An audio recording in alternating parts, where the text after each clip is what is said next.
Hi everyone. With the current shutdown, online lessons are a great way to keep meeting with your teacher.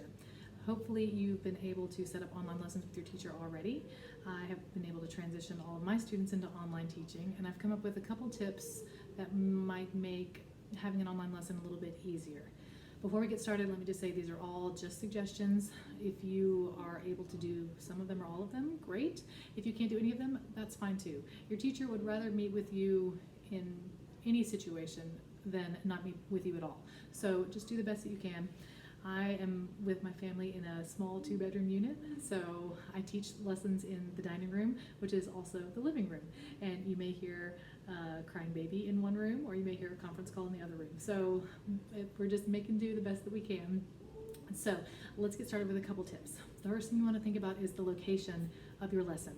If you can, try to find a room that's private. Try to find a room that's quiet, kind of away from noise from other people in your family, away from street noise, things like that.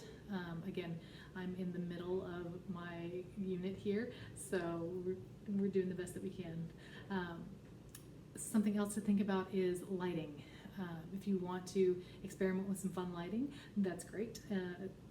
The main thing to think about is if you have a window behind you, go ahead and close the blinds or draw the curtains if you can. If the light's coming in from behind, it makes it hard for your teacher to see your face or your hands or see what you're doing. So generally light coming from the front or from the side helps us see what you're doing so we can see what you're working with. So once you have a location picked out, let's talk about getting set up. You might want to set an alarm or a reminder about 5 minutes before your lesson starts, just to give you some time to gather all of your supplies. So what gear will you need for an online lesson? You'll need your instrument, you'll need your books, your music, whatever you're working on, a pencil. Another thing you'll need probably is a metronome or tuner. I've found that it's easier for me just to use a regular separate metronome. With all the different devices that we have, sometimes it's hard to pull up a metronome app on one device and have the video conferencing on another. So I found that it's easier just to use a regular metronome.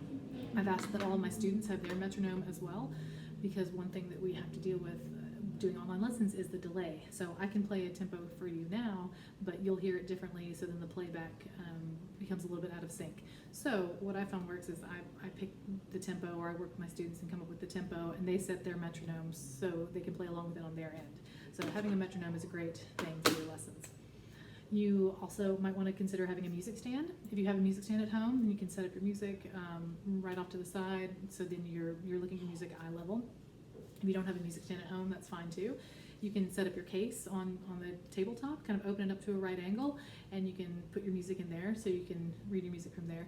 You want to try to avoid having to look down onto a surface for reading your music, because then that's hard with your embouchure and with your posture while you're playing.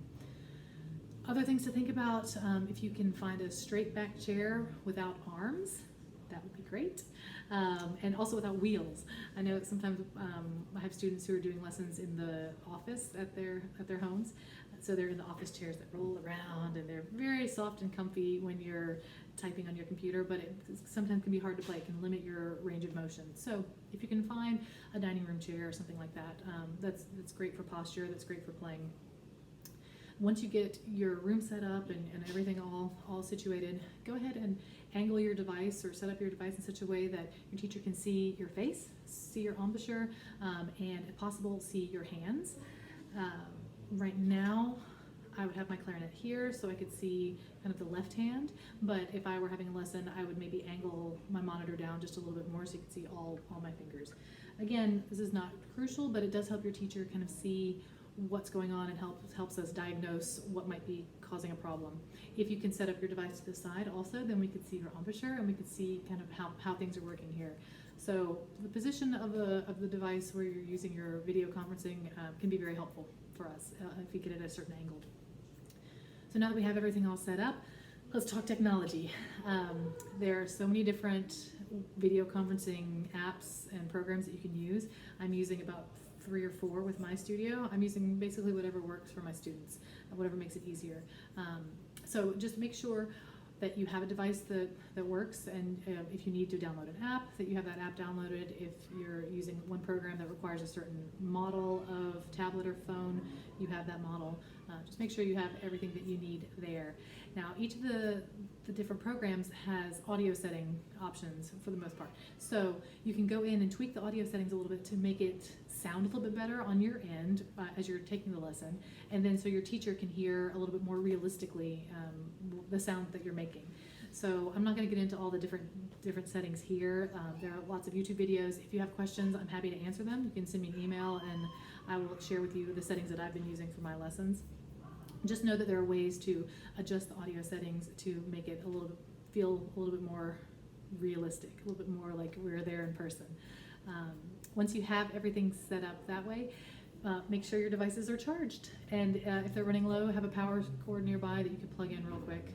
I've had a couple lessons get cut short due to dying batteries. These video conferencing programs take up way more battery than you think sometimes, so make sure your devices are all charged.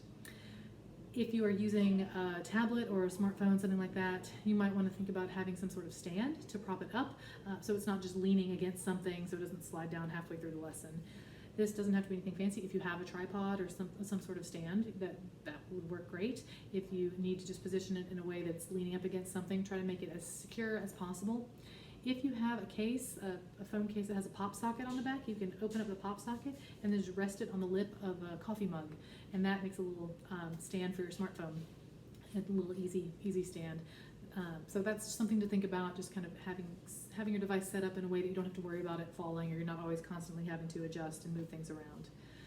Another thing you might think about is using headphones. I use headphones when I teach. These are just headphones that I use for recording projects and things like that. The headphones that come with your smartphone or any of that, just regular headphones, are great. I like to keep one earbud in so I can hear a little bit better, but then I can also hear myself talk and it doesn't get too echoey. So I just plug this into my device. The headphones also help if you are sharing space with family and you don't want to make too much noise. I sometimes teach lessons when it's my baby's nap time, so I try to limit the amount of sound coming out of my devices as well. So headphones are a great option. Play around with it, see if that's something that might make things easier for you. If you have an external microphone, that's also something you can use. You can hook it up and that improves the audio quality. Again, not necessary. Most of the devices now have really great built-in microphones for this kind of work. So it's all going to be, whatever you have that works is going to work just fine. So lastly, the other thing you might want to think about is maybe having, when you're having your lesson, make sure you're wearing clothes that are comfortable. Make sure you are wearing clothes that you would wear to school or something like that. If you forget something, then you might have to stand up and go get it. And I'm sure your teacher does not mind seeing your Fortnite pajama pants, but it's also a good practice to be wearing your normal clothes, just in case. So I hope this helps. I know this is an unusual time for everyone, but I'm sure we're all doing the best that we can. We're all going to get through this together, so just hang in there. If you have any questions, please send me a message. I'd be happy to help. If it's audio related or just any sort of online teaching question that you have, I'm happy to answer. My website is www.mirandaclarinet.com. If for some reason your teacher is not able to do online lessons, or you might be interested in taking online lessons, send me a message. I'm happy to help either connect you with someone in your area, or see what we can do if you want to study here as well.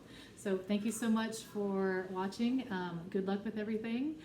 Stay safe and stay healthy out there, and happy practicing. Bye-bye.